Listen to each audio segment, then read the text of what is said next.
All right, so you have decided that your game engine sucks and that you should quit developing your own game engine. However, before you do that, I think we need to have a quick talk. Let's talk about this.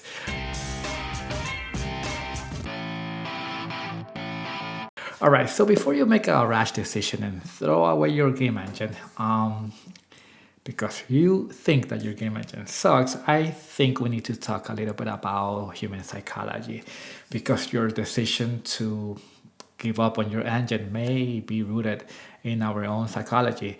So let me start out with point number one, which is that you should not compare your beginnings to someone else's middle. I can guarantee you that the reason why you think that your game engine sucks is because you are comparing the few features that your game engine currently has to the thousands of features that you find in Unity or Unreal.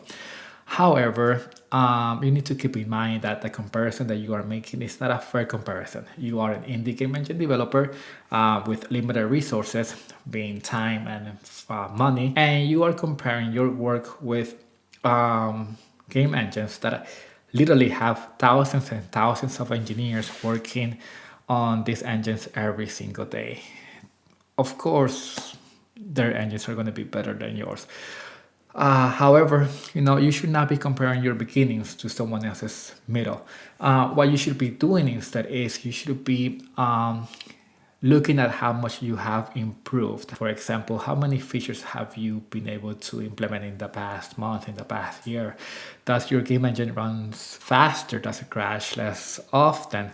Have you been improving the engine over time? If that is the case, then I don't think you should give up on your game engine. Yes, it may seem as if you have an insane uphill battle if you are thinking of competing against these other game engines. But if you reframe your mindset and realize, you know what, I am not doing this to compete with other game engines. I'm doing this for me, just so I can become a better engineer.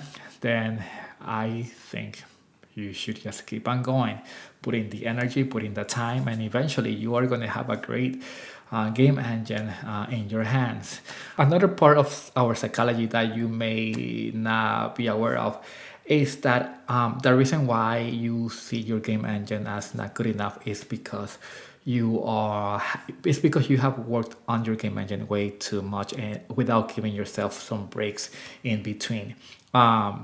Burning out will actually make you nearsighted because I can guarantee you that when you started working on your game engine, you had so many ideas that you wanted to implement. You had this huge vision for your game engine, but as you worked on your game engine day in and day out, hour after hour, you essentially became tired.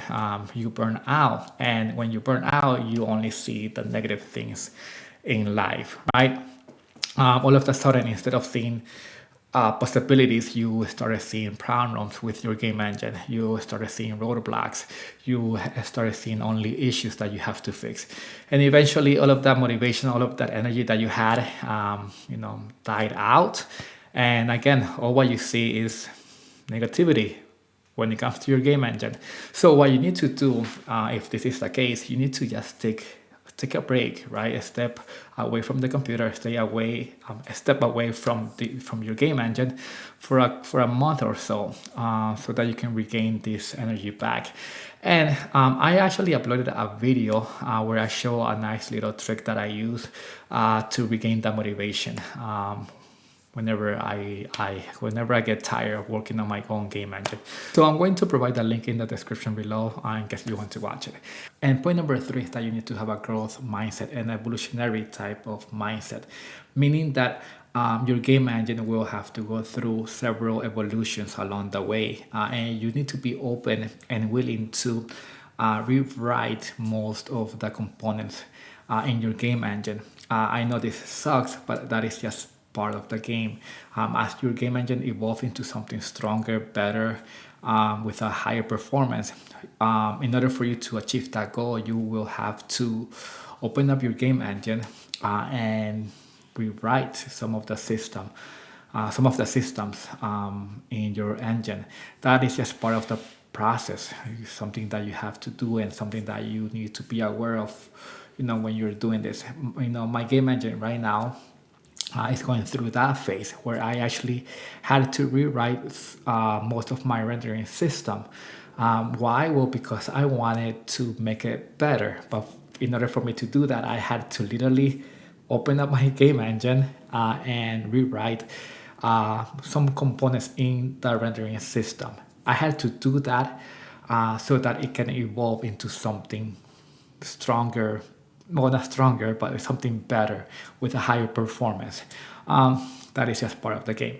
And you may be going through that phase right now, and that's why you think that your game engine sucks, because right now you are, facing an insane tall mountain to climb, which means rewriting a particular system in order to make it better. And all what you see is, negativity. Probably because you are also tired, and probably because you are comparing your game engine to commercial game engines. But all what you need to do is just put in the time, put in the energy, and I can guarantee you again that you are going to have a great game engine in your hands. And to conclude, let me summarize all this. Point number one: do not compare your beginnings to someone else's middle. Point number two: take breaks along the way.